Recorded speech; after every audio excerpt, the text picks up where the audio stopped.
സദ്ഗമയ നേച്ചറിലേക്ക് നിങ്ങൾക്കേവർക്കും സ്വാഗതം.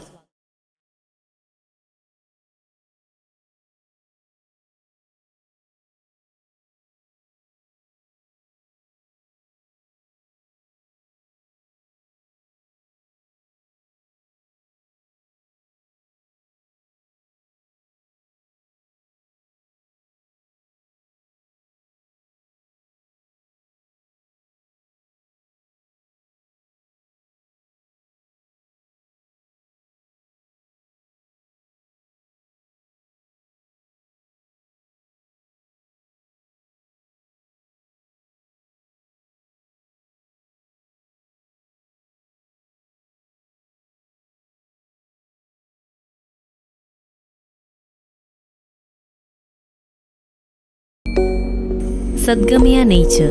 Nature is beauty.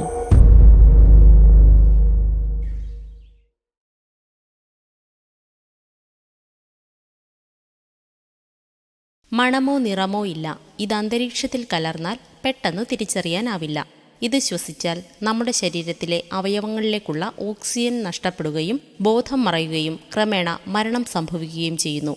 ഈ നിശബ്ദ കൊലയാളിയാണ് കാർബൺ മോണോക്സൈഡ്. ഇത് അടച്ചിട്ട മുറിയിൽ വ്യാപിക്കാനിടയായാൽ മരണം സുനിശ്ചിതമാണ്. വളരെ കുറഞ്ഞ അളവിലാണ് ഇത് നമ്മുടെ ശരീരത്തിൽ പ്രവേശിച്ചതെങ്കിൽ തിരിച്ചറിയാൻ സമയമെടുക്കും. കൂടിയ അളവിലാണെങ്കിൽ പെട്ടെന്ന് ബോധം മറയുകയും മരണം സംഭവിക്കുകയും ചെയ്യും. അതുകൊണ്ട് അബദ്ധത്തിൽ ഇത് ശ്വസിക്കാനിടയായാൽ ശുദ്ധവായു ലഭിക്കുന്ന തുറസായ സ്ഥലത്തേക്ക് മാറുകയോ എത്രയും വേഗം ഡോക്ടറുടെ സേവനം ലഭ്യമാക്കുകയോ ചെയ്യുക. കാർബൺ മോണോക്സൈഡ് ഒരു വിഷവാതകമാണ്.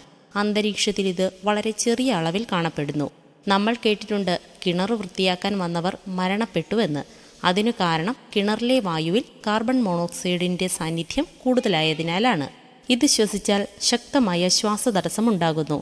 ഹൃദയത്തിലേക്കും തലച്ചോറിലേക്കുമുള്ള ഓക്സിജന്റെ സാന്നിധ്യം വളരെ കുറയുകയും ഹൃദയാഘാതത്തെ തുടർന്ന് ഇവർക്ക് മരണം സംഭവിക്കുകയും ചെയ്യും. ഹീറ്റർ കത്തുമ്പോഴോ വാഹനങ്ങളുടെ എഞ്ചിൻ കത്തുമ്പോഴോ ഗ്യാസ് സ്റ്റവ് കത്തുമ്പോഴോ എന്തിനേറെ പറയുന്നു, നമ്മൾ അടുപ്പിൽ വച്ച് കത്തിക്കുന്ന വിറക് കത്തുമ്പോൾ പോലും വളരെ ചെറിയ തോതിൽ കാർബൺ മോണോക്സൈഡ് പുറത്തുവരുന്നു.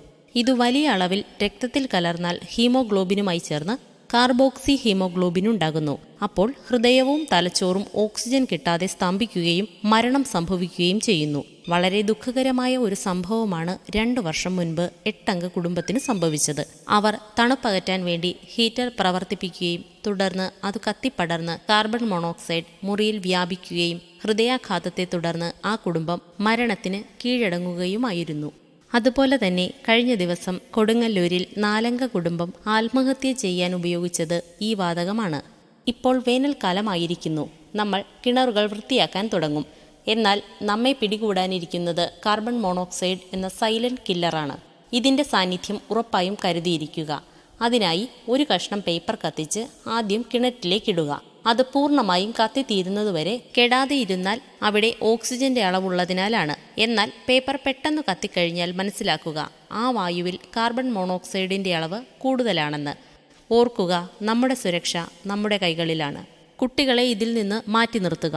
ഇതിനെക്കുറിച്ചുള്ള ഒരു ബോധവൽക്കരണം അത്യാവശ്യമാണ്. നമ്മുടെ ജീവൻ നമ്മുടെ കൈകളിലാണ്. ഈ വീഡിയോ നിങ്ങൾക്കെല്ലാവർക്കും ഇഷ്ടമായാൽ ലൈക്ക് ചെയ്യുക, ഷെയർ ചെയ്യുക, സബ്സ്ക്രൈബ് ചെയ്യുക. വീണ്ടും വ്യത്യസ്തമായ മറ്റൊരു വീഡിയോയുമായി വരുന്നതാണ്. നന്ദി, നമസ്കാരം.